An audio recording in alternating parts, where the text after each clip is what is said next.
Israeli-American Keith Siegel is released by Hamas at Gaza's seaport on Saturday, one of 3 Israelis handed over to the Red Cross in the latest exchange.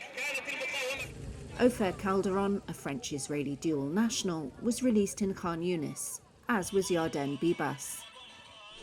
The fate of Bibas's family is unknown. His baby son Kafir and 4-year-old Ariel were the youngest to be taken hostage by Hamas in the October 7, 2023 attack.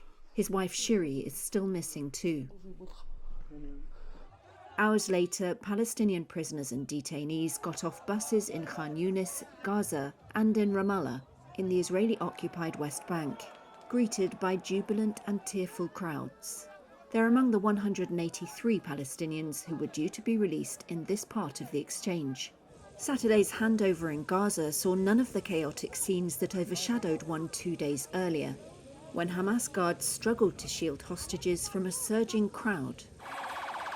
Once again, there was a show of force by Palestinian militants, despite the heavy losses they suffered in more than 15 months of war.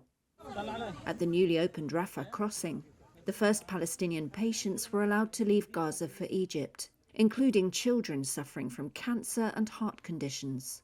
The World Health Organization's Rick Pieperkorn said evacuations needed to be ramped up for Gazan patients with traumatic war injuries as well as other conditions. It's critically important that we speed up the medevac outside Gaza. WHO estimates that between 12 to 14,000 critical patients need to be medevaced outside Gaza. So what we need now is medical corridors. These were rare scenes of joy after so much death.